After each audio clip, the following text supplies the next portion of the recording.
welcome back to Gnome at Home. Chef Danielle Sepsy here, and as always, we're gonna make something downright delicious.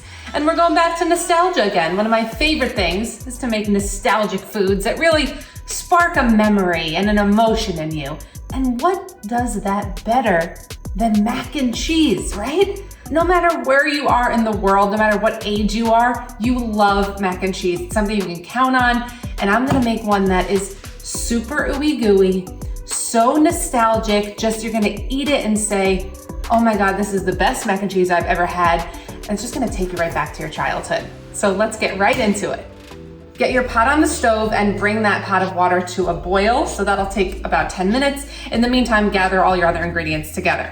Let's start with the cheese, the number one most important part of mac and cheese. I think this is the perfect blend of cheeses. I've tried many different types of cheeses, and this is the trifecta. This is the way you're gonna get the ooeyest, gooeyest, most flavorful mac and cheese. So I've got a cheddar and jack blend here. I like the cheddar for flavor, and I like the Monterey Jack cheese for that kind of cheese pull. It's a little bit stretchier and meltier. Then, of course, good old American Velveeta cheese.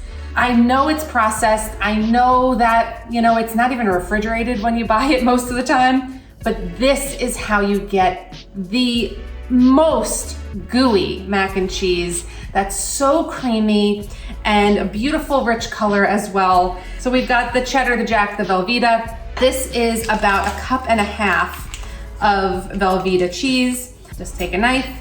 It's very soft. Doesn't have to be perfect. Next, we need some half and half. I find that half and half gives you the right amount of richness and creaminess. I have 2 cups of half and half, and I've got 2 large eggs. So the eggs actually help kind of bring everything together, and it adds richness, it adds a little bit of flavor, and kind of like holds everything together, keeping it creamy still, kind of like just melds it together a bit better.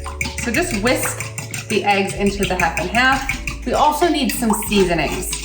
So to start, I'm just gonna put 1/2 teaspoon of salt. The cheeses have some salt in it, so you want to add the salt as you go and just to your liking. So taste your mac and cheese later, you could always add more. And then a little secret zesty spice. I like to put in dry ground mustard powder. I put 2 teaspoons in.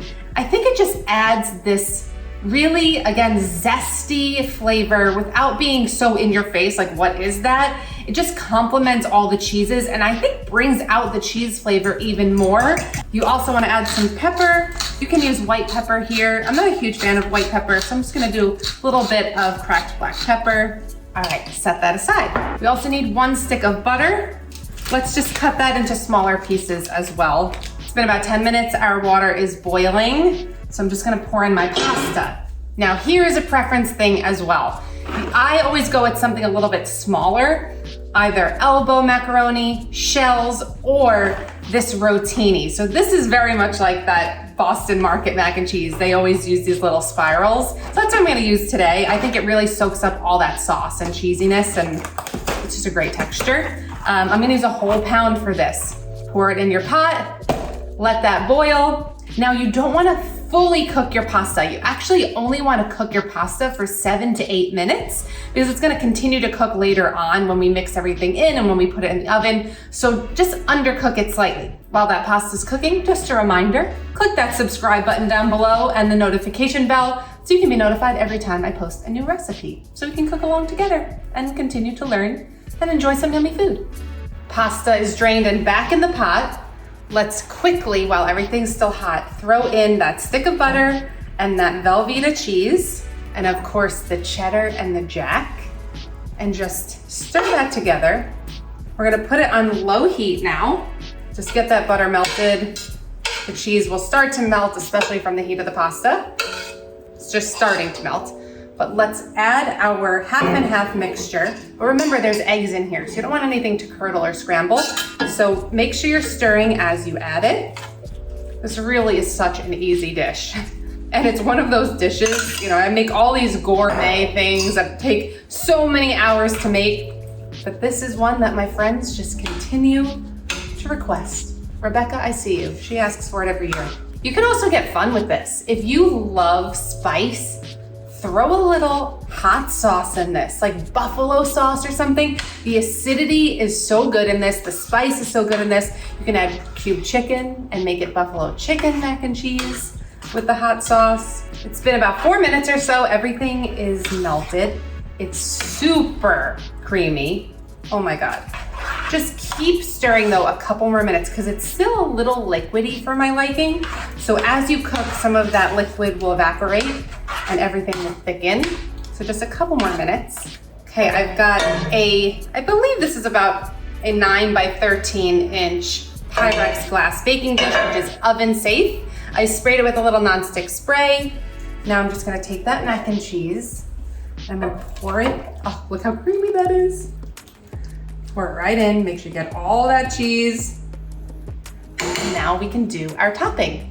I love a little kind of buttery crunch on top to contrast that really rich creamy mac and cheese. So I have here 1.5 cups of plain panko breadcrumbs. To that, I'm just gonna drizzle in a little bit of olive oil just to moisten it. I'm also going to add a little pinch of salt, some black pepper, toss that together. Let's just sprinkle the breadcrumbs right over the top. You can put it on half if you'd like. If you know maybe your kids won't want the breadcrumbs, just put it on half. Now we can pop this into an oven. I'm gonna put it actually on about 350 degrees, and I'm just gonna bake it maybe about 10 to 15 minutes. I want the top to be golden brown and the breadcrumbs to be nice and toasty, but I want the inside to still be ooey gooey. Our mac and cheese was in the oven for about 10 minutes. That's all it takes. Got golden brown on top. Every oven is a bit different, so if you need to, you can even turn it on your broiler just to get the top nice and crisp and golden. Let's dig in because I can't wait another minute. Let's do this. Oh my goodness. Look how gooey that is. And it has that crispy topping still, but the inside is still so ooey gooey, which is what I want in mac and cheese. I don't really like when it's so kind of cooked and congealed that you could cut it. I want it gooey. Look at those little fun spirals. So good. They really soak up every bit of that cheese sauce. We don't want to miss any of that. It's the perfect blend of homemade, but like store-bought box at the same time because of that Velveeta cheese. So it's like you're not missing any of that nostalgia, but it's also just taken up a notch. It's so incredibly satisfying. You guys are gonna absolutely love this. I'm gonna go take this and eat several bowls of this and have no shame about it. But as always, thank you so much for joining me on Gnome at Home. I'm Chef Danielle Sepsy. Be sure to also follow me at Chef Danielle Sepsy on TikTok, on Instagram. I'm always sharing lots of tips and tricks and lots of recipes. And be sure to tag me too if you make some of these recipes. I'd love to see you guys making my creations. Enjoy.